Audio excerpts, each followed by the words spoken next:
Enough is enough. This administration will not tolerate actions by any nation that seeks to illegally sabotage American companies and undermine the integrity of fair competition in the operation of the free market.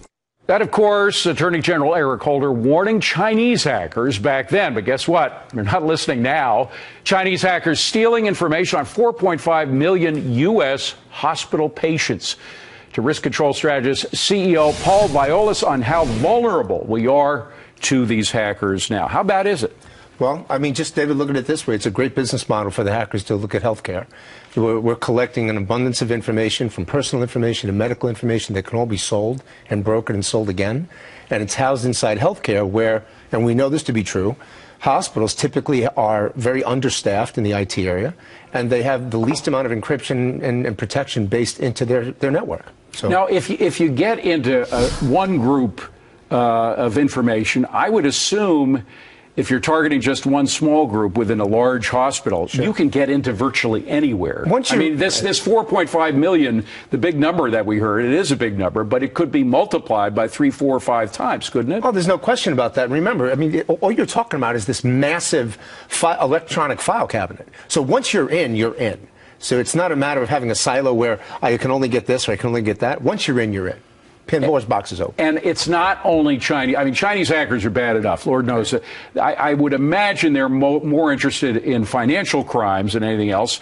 But I'm thinking of organizations that are in our own government that might be able to have that information, that might be able to get information that they're supposed to have firewalls against. And, of course, we have the example of the IRS spreading some information they weren't supposed to spread around. Sure. Well, again, you go back to the administration. This is what the greatest fear was from Obama's health care plan, was putting all this information into this one box. That was my big, or one of my biggest fears anyway. Okay, well, and that was joined by a lot of people. So now we're just looking at it as we're realizing what we were afraid of months and a year ago. Now we're seeing this come to fruition. Is it too late to change? Is the genie out of the bottle? It's too late to get it back in? No, it's not. And you know, the positive side is that our federal law enforcement is really doing a good, solid job. There's no question about that. But the risk is so massive that it's, you know, you're talking about in-state actors from China, Russia, North Korea, Iran.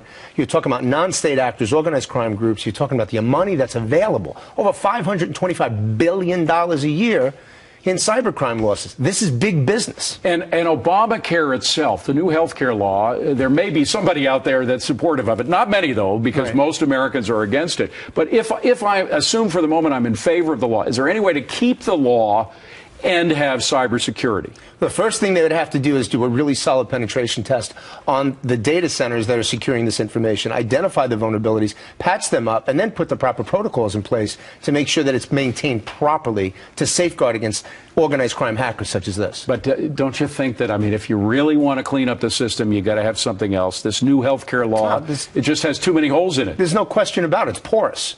You know, so there's no question they got to start over, because what was built is a house of cards. One final question on Alibaba. It doesn't have a direct relation to this issue, but Alibaba is a Chinese company, and they're about to issue their IPO, I think, sometime in September, this fall. It is, though, a 95% Chinese internet sales company, sort of like Amazon for the Chinese. Is there a danger of them placing an IPO on U.S. markets? Are we letting the fox into the hen house? There's no question about that. There's absolutely no question. What are we thinking?